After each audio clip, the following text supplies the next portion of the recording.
الحمد لله الحمد لله وحده والصلاة والسلام على من لا نبي بعده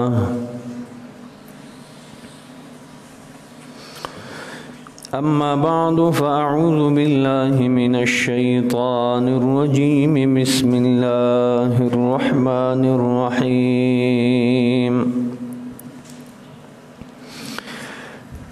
يا أيها الذين آمنوا كتب عليكم الصيام كما كتب على الذين من قبلكم لعلكم تتقون صدق الله وصدق رسوله النبي الكريم سامعین محترم برادران اسلام،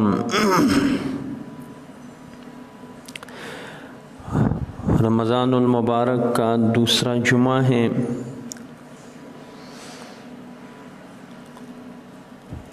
آج انشاءاللہ روزوں کے کچھ مسائل پر گفتگو کریں گے۔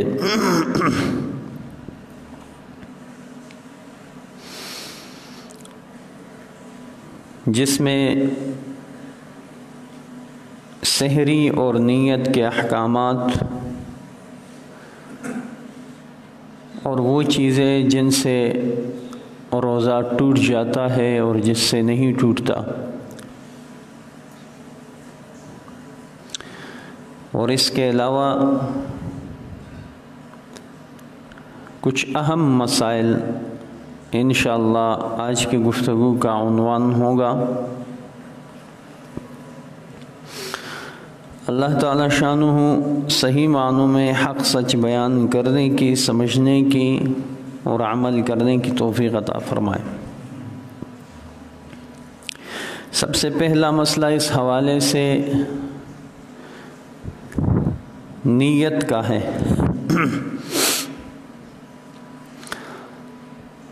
اصل میں کسی بھی عمل کے لیے نیت کرنا ضروری ہوتا ہے، اس لیے کہ بغیر نیت کے پورا دن کچھ کھانا نہ پینا نہ خواہش پورا کرنا، بغیر نیت کے بھوکا پیاسا رہنا، اس کا نام روزہ نہیں ہے۔ اللہ کی رضا کی نیت اور باقاعدہ عبادت سمجھ کر، عبادت کی نیت سے صبح صادق سے لے کر غروب آفتاب تک کھانا پینا اور خواہشات سے باز رہنا، اس چیز کی نیت کرنا یہ ضروری ہے روزے کے لیے۔ اگر نیت نہ ہو تو کوئی فائدہ نہیں ہے۔ تو اس لیے نیت تو ہر عمل کے لیے ضروری ہے، انما الاعمال بالنیات۔ اب نیت الفاظ سے ضروری ہے یا دل سے نیت کرنا کافی ہے؟ تو مسئلہ تو یہی ہے کہ الفاظ سے، زبان پر نیت کے الفاظ بولنا ضروری نہیں ہے۔ اور جس طرح لوگوں کے اندر یہ بات مشہور ہے کہ سحری کے وقت یہ کلمات پڑھتے ہیں، وَبِصَوْمِ غَدٍ نَوَيْتُ مِنْ شَهْرِ رَمَضَانَ، یہ کسی حدیث کے الفاظ نہیں ہے اور نہ ہی یہ کہنا ضروری ہے، کیونکہ نیت کا تعلق دل کے ساتھ ہے۔ الفاظ اگر زبان پر کچھ بولے نہ بولے، اس سے کوئی فرق نہیں پڑتا، دل کا ارادہ ہونا چاہیے اور وہ کافی ہے۔ اور باقاعدہ سحری کا اہتمام کرنا، اس کے لیے اٹھنا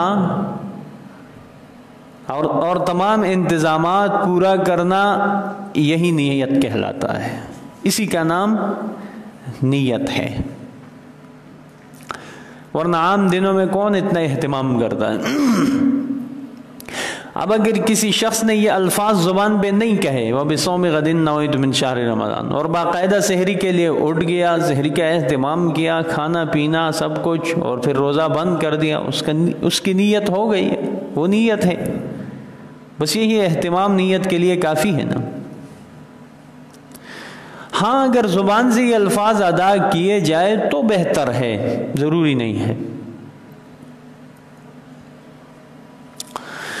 اور دوسری بات، سحری کے متعلق نبی علیہ السلام نے اس امت کو اور مسلمانوں کو خصوصی تحفہ دیا ہے سحری کا۔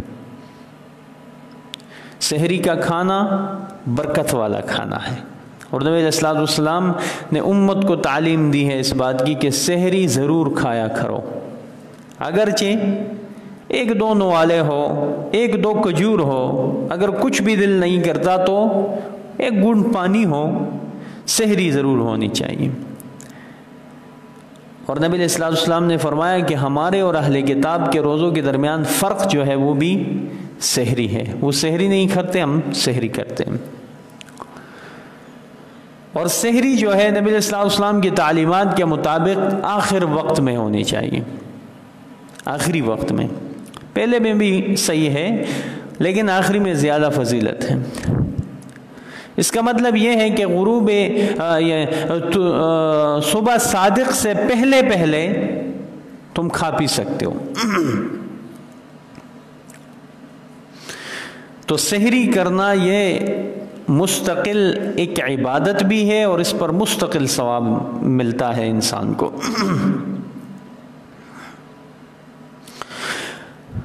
اور نیت کے متعلق ایک اور بات آپ کے ذہن میں ڈالنا چاہتا ہوں، کچھ روزے ایسے ہیں کہ جن کی نیت رات سے کی جاتی ہے، اور کچھ روزے ایسے ہیں کہ جن کی نیت نصف النہار سے پہلے پہلے کی جا سکتی ہے۔ اب وہ روزے جس کے لیے رات سے نیت کرنا ضروری ہے وہ کون سے روزے ہیں؟ رمضان کے قضا روزے ہیں۔ عام دنوں میں کوئی شخص رمضان کے قضا روزے رکھنا چاہتا ہے تو اس کے لیے رات سے نیت ضروری ہے۔ رات سے نیت کا مطلب یہ ہے کہ صبح صادق سے پہلے پہلے نیت کی جائے، کیونکہ وہ بھی رات کا حصہ ہے۔ یہ ضروری نہیں ہے کہ عشاء کے وقت یا سونے سے پہلے پہلے نیت کرنی ہے، نہیں، رات میں نیت کرنی ہے۔ سحری کے وقت نیت کر سکتے ہو، یہی رات ہے، کیونکہ اب اس دن تو نہیں شروع ہوا۔ تو رمضان کے قضا روزے اگر کوئی شخص رکھنا چاہتا ہے تو رات سے نیت کر لے۔ اسی طرح نظر غیر معین اس کے روزے رکھنا چاہتا ہے، کوئی شخص نظر مانے کہ میرا فلاں کام ہو گیا تو میں روزہ رکھوں گا، اب اس کا وہ کام ہو گیا اور وہ روزہ رکھنا چاہتا ہے، اس پر واجب ہے۔ اب یہ روزہ جو یہ رکھے گا اس میں چونکہ دن کا تعین نہیں ہے، لہٰذا اس روزے کے لیے رات سے نیت ضروری ہوگی۔ اب اگر اس نے دن کا تعین کیا ہے اور کہا کہ میرا فلاں کام ہو گیا تو میں فلاں تاریخ کو روزہ رکھوں گا، فلاں دن روزہ رکھوں گا، اب اس فلاں دن کا روزہ رکھنا اس کے لیے رات کی نیت کی ضرورت نہیں ہے، کیونکہ اس نے اس دن کو متعین کیا ہے، جیسے رمضان کے دن متعین ہے، تو رمضان کے لیے بھی رات سے نیت کرنا ضروری نہیں ہے، البتہ بہتر ہے۔ اسی طرح کفارات، کفارے کے روزے ہیں، جو بھی کفارہ ہے، قسم کا کفارہ ہے اور روزے کا کفارہ ہے، قتل کا کفارہ ہے یا اور کفارے ہیں، زہار کے کفارے ہیں، اس کے لیے رات سے نیت کرنا ضروری ہے۔ اور اسی طرح وہ نفل روزہ جس کو رکھنے کے بعد اس نے توڑ دیا، نفل روزہ رکھا اور پھر مجبوری کی وجہ سے دن کو توڑ دیا، اب اس روزے کی قضا اگر کوئی رکھنا چاہتا ہے تو رات کو نیت کرے گا، یعنی سحری کے وقت تک نیت کر سکتا ہے، طلوع آفتاب سے پہلے پہلے نیت کرے گا۔ اور جہاں تک رمضان کا تعلق ہے، رمضان کے روزوں کا، تو اس کے لیے رات سے نیت کرنا ضروری نہیں ہے، البتہ بہتر ہے۔ نصف النہار سے پہلے پہلے نیت کی جا سکتی ہے روزے کے لیے۔ نصف النہار کا کیا مطلب ہے؟ دن کا آدھا۔ اور اس کا نصف النہار کا تعین کیسے ہوگا؟ دیکھیں، صبح صادق سے لے کر غروب آفتاب تک جو بھی دورانیہ ہے، جتنا بھی ہے، اس کا آدھا جو ہے فرض کریں 16 گھنٹے ہے۔ صبح صادق سے غروب آفتاب تک دن کا دورانیہ 16 گھنٹے ہے، تو اس کا نصف النہار کتنا ہوگا؟ 8 گھنٹے ہوگا۔ تو مطلب ہے 8 گھنٹے پورا ہونے سے پہلے پہلے نیت کرنا ضروری ہے۔ اب اس کا ثمرہ کیا نکلے گا؟ فائدہ کیا ہوگا؟ فائدہ یہ ہوگا، دیکھیں شریعت میں کتنی آسانی ہے۔ ایک شخص ہے، بیمار ہے، کمزور ہے، اور اس کو ایسی بیماری ہے کہ روزے کی وجہ سے بیماری میں اضافہ ہو رہا ہے، اور اس کو پورا یقین نہیں ہے کہ میں یہ روزہ پورا کر سکوں گا یا نہیں، تو اس کے لیے کیا ہے؟ اس فارمولے پر عمل کرے۔ وہ کیا کرے؟ سحری بھی کرے باقاعدہ، اور نیت یہ کرے کہ میں روزہ نہیں رکھنا چاہتا، نہیں رکھ سکتا آج روزہ، کیونکہ بیماری ہے، مجبوری ہے نا۔ اب اگر اس نے سحری کی ہے بغیر نیت روزہ کے، ویسے کھانا کھا لیا اور کہا کہ میرا روزہ نہیں ہے، چلتے چلتے دن کا کچھ حصہ گزر گیا، 2 3 4 گھنٹے گزر گئے، تو اس کو اندازہ ہو گیا کہ صحت ساتھ دے رہی ہے، امید ہے کہ میں یہ روزہ پورا کر لوں گا۔ اب دن کا آدھا حصہ پورا نہیں ہوا کہ اس نے 4 5 گھنٹے کے بعد اس نے نیت کر لی، کہا کہ بس روزہ رکھنا چاہتا ہوں، چھوڑے بھی نیت کر لی، تو بس اس کی یہی نیت کافی ہے اس کے روزے کے لیے، اس کا روزہ ہو جائے گا۔ آسانی ہے نا شریعت میں۔ بہرحال اب اگلی بات اور بہت اہم بات، بعض لوگ جو ہے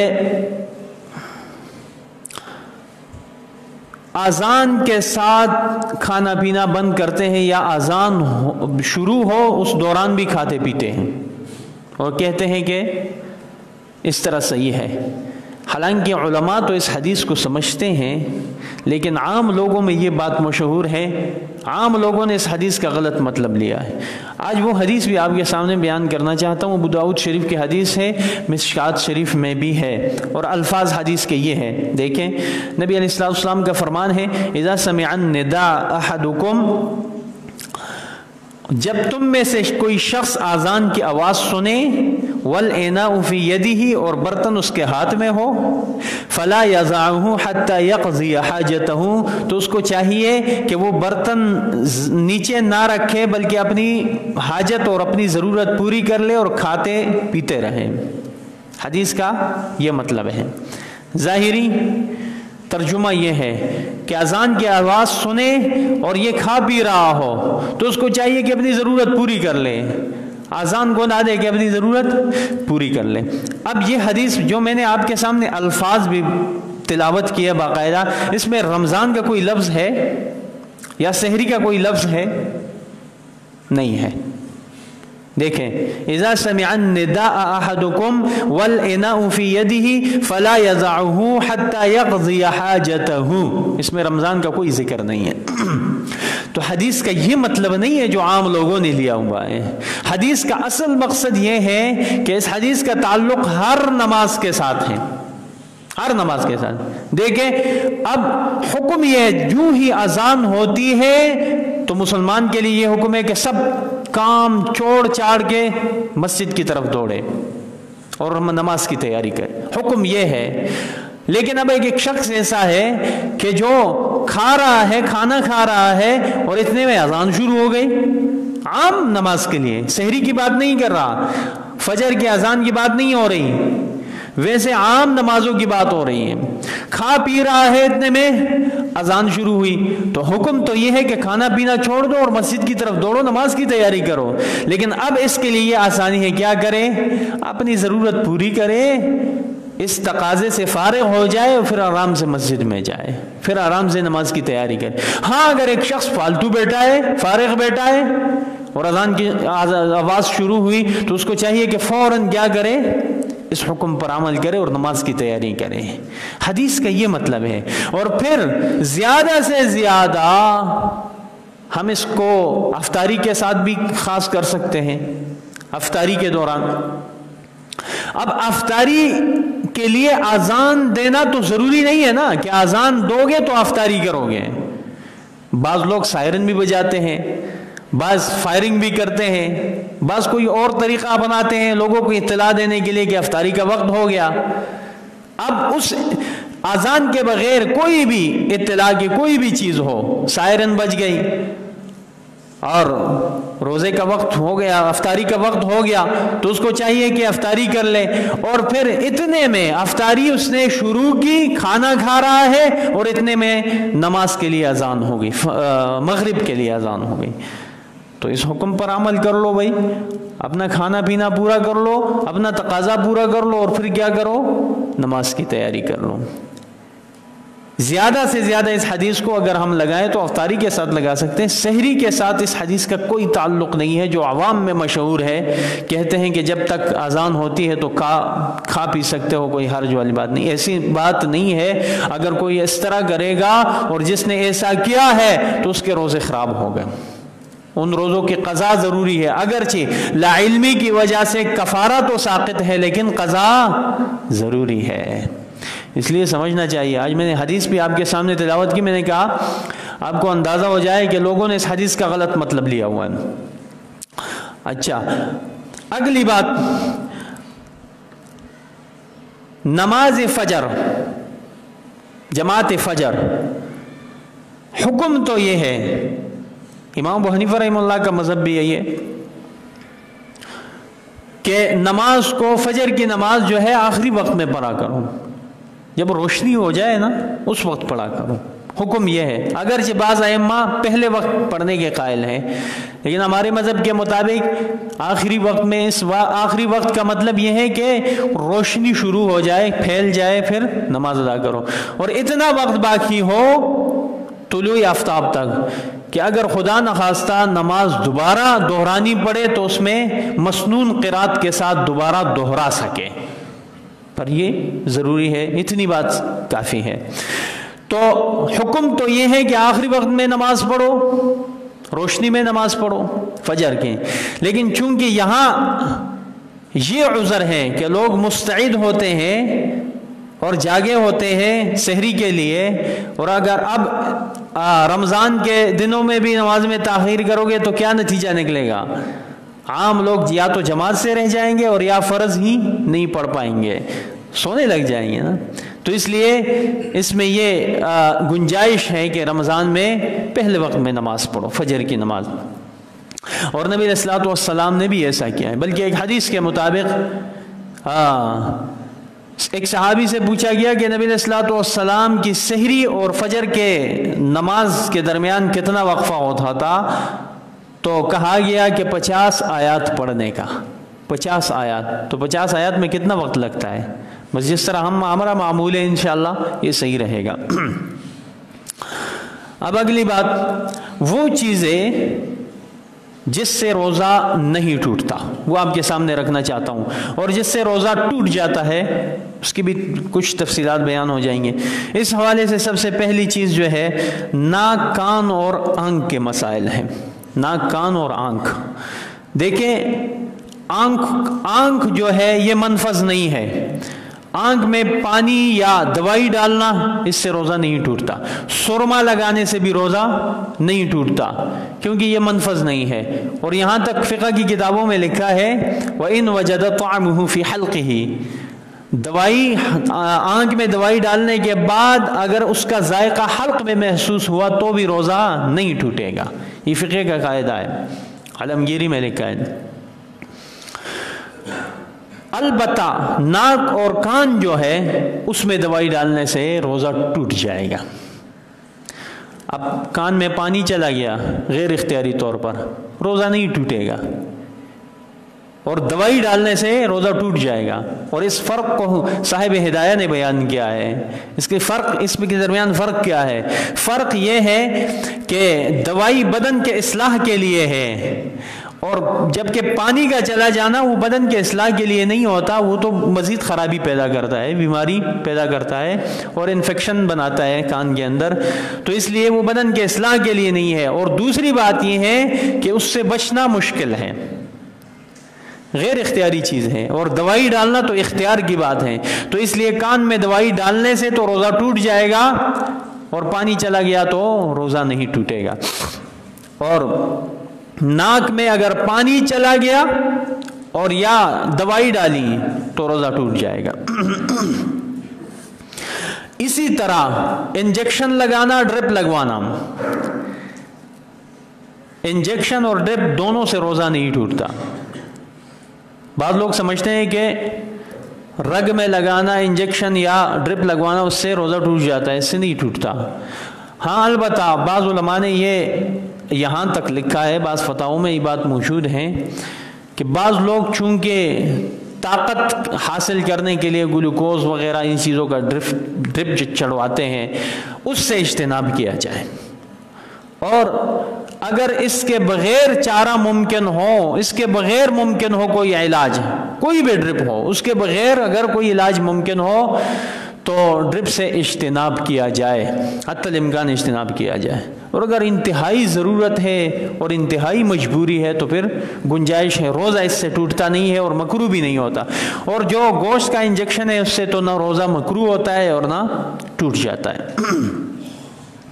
اگلی بات احتلام، روزے کی حالت میں احتلام ہو گیا تو احتلام سے روزہ نہیں ٹوٹتا، کیونکہ وہ غیر اختیاری چیز ہے۔ اور اسی طرح اس کے درمیان اس کے ضمن میں ایک مسئلہ اور بھی بیان کروں۔ اب اگر کوئی شخص جنابت کی حالت میں سحری کرتا ہے تو ظاہری بات ہے وقت کم ہوتا ہے، اور غسل سے فراغت کے بعد اگر سحری کرے گا تو وقت ختم ہو جائے گا۔ مجبوری کی وجہ سے جنابت کی حالت میں بعض اوقات یہ سحری کرنی پڑتی ہے، تو اس میں کوئی حرج والی بات نہیں ہے۔ سحری کے لیے غسل کرنا ضروری نہیں ہے، نماز کے لیے غسل کرنا ضروری ہے۔ اب اگر کوئی شخص سحری کو ناپاکی کی حالت میں سحری کرے اور پھر سحری کھانے کے بعد غسل کر لے جبکہ فجر کا وقت بھی داخل ہوا ہے تو کوئی حرج نہیں ہے۔ البتہ یہ اتنی بات احتیاط ضروری ہے کہ منہ میں پانی ڈالنا اور ناک میں پانی ڈالنا، اس میں مبالغہ سے اجتناب کیا جائے، زیادہ مبالغہ نہیں کرنا چاہیے، جس طرح عام وضو میں کرتے ہیں بس اسی طرح کرنا چاہیے۔ اور روزے کی حالت میں قے، الٹیاں، تو یہ بات ذہن میں رکھیں، الٹیوں سے روزہ نہیں ٹوٹتا، اور بغیر اختیار کے ہوں، بیماری کی وجہ سے الٹی آئے تو روزہ نہیں ٹوٹے گا، اور بیماری ان کی وجہ سے آتا ہے۔ اس کا مطلب یہ ہے، میں یہ بات اس لیے بتانا چاہتا ہوں کہ اگر کوئی شخص قصدن حلق میں انگلی ڈالے اور الٹیاں کر دے تو اس صورت میں کیا حکم ہے؟ اس میں یہ ہے کہ اگر منہ بھر کر کے آیا ہے تو روزہ ٹوٹ جائے گا، اور اگر منہ بھر کر نہیں آیا تو روزہ نہیں ٹوٹے گا۔ اور اگر بیماری کی وجہ سے آج خود قے آ گیا، اگرچہ منہ بھر کر ہو، اس سے روزہ نہیں ٹوٹے گا۔ یہ کچھ مسائل تھے آپ کے سامنے بیان ہوئے۔ اگلے مسائل کچھ اعذار ہیں جن کی وجہ سے روزہ چھوڑ دینا اس وقت اس کی گنجائش ہے۔ کوشش کرتا ہوں بیان ہوئے تو ٹھیک ہے، ورنہ اگلے جمعے انشاءاللہ۔ اعذار میں مرض ہے، سفر ہے، رضاعت ہے، حمل ہے، حیض اور نفاس ہے، اور اکراہ ہے، زبردستی۔ اس کا خلاصہ آپ کے سامنے رکھنا چاہتا ہوں۔ مرض کی وجہ سے روزہ توڑنا یا نہ رکھنا، اس کی گنجائش۔ قرآن کریم میں اللہ تعالیٰ کا ارشاد ہے، فَمَنْ كَانَ مِنْكُمْ مَرِيضًا أَوْ عَلَى سَفَرٍ فَعِدَّةٌ مِّنْ أَيَّامٍ أُخَرَ۔ سفر اور مرض، اگر کوئی شخص مسافر ہے اور مسافر کے لیے ضروری ہے کہ وہ اتنی سفر ہو کہ جس میں قصر لازم ہو، 78 کلومیٹر یا 48 میل، اتنا فاصلہ ہو جس میں قصر لازم ہو، اس میں رمضان کے روزوں میں بھی سہولت ہے۔ اگر کوئی شخص سفر کی حالت میں روزہ نہیں رکھنا چاہتا تو گنجائش ہے نہ رکھے، اور اگر رکھ سکتا ہے تو رکھنا چاہیے، اگر سہولت ہے تو رکھنا چاہیے، سہولت نہیں بھی ہے اللہ تعالیٰ نے اجازت دی ہے بھائی، نہیں رکھ سکتے تو نہ رکھو، اس میں کسی کو ملامت کرنا بھی گناہ ہے۔ بعض لوگ سفر کی حالت میں روزہ نہیں رکھ سکتے اور لوگ اس کو ملامت کرتے ہیں، دیکھیں روزہ کھا رہا ہے، ایسا نہیں کرنا چاہیے۔ ہاں ایسا کوئی شخص ہو جو رمضان کے مہینے میں سرے سے روزہ ہی نہیں رکھتا اور سفر میں اس کو تو بہانہ مل گیا، وہ الگ بات ہے، لیکن ایک شخص ایسا ہے کہ تو صوم و صلات کا پابند ہے اور سفر کی وجہ سے اس نے روزہ نہیں رکھا تو اللہ تعالیٰ نے اس کو اجازت دی ہے۔ فعدۃ من ایام اخر، یہ بات ذہن میں رکھے، اس کو دوبارہ رکھنا عام دنوں میں رمضان گزر جانے کے بعد اس کی قضا ضروری ہے، یہ بات ذہن میں رکھیں۔ بعض لوگ سمجھتے ہیں کہ بھئی معاف ہو گیا روزہ معاف نہیں ہوتا، قضا ضروری ہے۔ تو ظاہری بات ہے جو پابند ہوتا ہے روزے کا، صوم و صلات کا پابند ہوتا ہے، اس کے لیے بعد میں روزہ رکھنا، قضا رکھنا مشکل ہو جاتا ہے، اور اس میں چونکہ معمول ہے سب لوگ اس میں مبتلا ہے تو حکم پورا کرنا آسان ہوتا ہے۔ تو اس لیے روزہ اگر رکھ سکتا ہے تو رکھنا چاہیے، سفر اور مرض ایسا مرض جس سے جان کا خطرہ ہو یا مرض میں شدت کا خوف ہو کہ روزے کی وجہ سے مرض میں شدت پیدا ہو جائے گی، اور ماہر ڈاکٹر جو مہارت کے ساتھ ساتھ دیندار بھی ہو وہ اس کو مشورہ دے مریض کو کہ آپ روزہ نہ رکھیں، تو اس کے لیے گنجائش ہے اس وقت نہ رکھے، جب صحت مل جائے فوراً روزہ رکھنا چاہیے، قضا رکھنا چاہیے۔ اسی طرح رضاعت وہ عورت مرضعہ، وہ عورت جو بچے کو دودھ پلاتی ہے اور اگر روزہ رکھے گی تو دودھ خشک ہو جائے گا۔ آپ دیکھیں اللہ تعالیٰ نے بچے کے لیے کتنی آسانی پیدا کی ہے نا، حکم میں آسانی ہے، بچی کی زندگی کا سوال ہے تو اللہ تعالیٰ نے آسانی پیدا کر دی کہ رضاعت کی وجہ سے اگر کوئی عورت بچے کو دودھ پلاتی ہے اور روزے کی وجہ سے دودھ خشک ہونے کا خطرہ ہے تو اس وقت روزہ نہ رکھے، وہ عورت موقوف کر دے، بچے کو دودھ پلائے، بچے کی صحت کا اور اپنی صحت کا خیال رکھے، بعد میں اس کی قضا ضروری ہے۔ بعض عورتیں یہ سمجھتی ہیں کہ بس حکم ساقط ہو گیا، حکم ساقط نہیں ہوتا، المیہ یہ ہے، اس بات سے تو ہر کوئی واقف ہے کہ یہ عذر ہے، لیکن یہ بعد میں رکھنا یہ کسی کے سمجھ میں نہیں آنے والی بات، بعد میں کیوں رکھے بھائی، بس ساقط ہو گئی، ساقط نہیں ہے، بعد میں رکھنا ضروری ہے۔ اسی طرح وہ عورت جو حاملہ ہے، پریگننٹ عورت ہے، اس کے لیے بھی گنجائش ہے، ڈاکٹر اس کو مشورہ دے کہ اگر روزہ رکھو گی تو بچے کی صحت کو نقصان پہنچ سکتا ہے اور آپ کو بھی نقصان پہنچ سکتا ہے، تو ڈاکٹر کی ہدایت پر عمل کر لے، اس وقت روزہ چھوڑ لے، بعد میں قضا رکھنا ضروری ہے، یہ بات ذہن میں رکھے۔ اسی طرح ایک عذر حیض بھی ہے، نفاس بھی ہے، یہ تو عام معمول کی باتیں ہیں، اس وقت نہیں رکھے، بعد میں رکھنا ضروری ہے۔ حیض اور نفاس والی عورت کے لیے نمازیں تو معاف ہے لیکن روزہ معاف نہیں ہے، بعد میں رکھنا ضروری۔ آخری بات، اکراہ، زبردستی، گن پوائنٹ پہ کسی سے روزہ توڑوانا، روزہ توڑ دو ورنہ شوٹ کر دوں گا، اب وہ مجبور ہے، اگر اس نے روزہ نہیں توڑا تو عند اللہ معجور ہوگا، اسی حالت میں وہ مارا گیا تو معجور ہوگا، اس کو اجر ملے گا، لیکن اگر اس نے جان بچانے کی خاطر اس وقت روزہ توڑ دیا تو قضا لازم آئے گا، کفارہ نہیں لازم آئے گا، یہ گنجائش ہے، صرف قضا ضروری ہے۔ یہ کچھ اعذار تھیں، اس کی تفصیلات میں نے بتا دی۔ اگلے جمعے کا عنوان ہوگا انشاءاللہ قضا، کفارہ اور فدیہ، اور کوشش کرتے ہیں کچھ اعتکاف کی مسائل بھی بیان ہو جائے انشاءاللہ۔ اللہ تعالی شان و عمل کی توفیق عطا فرمائے۔ آخر دعوانا الحمدللہ۔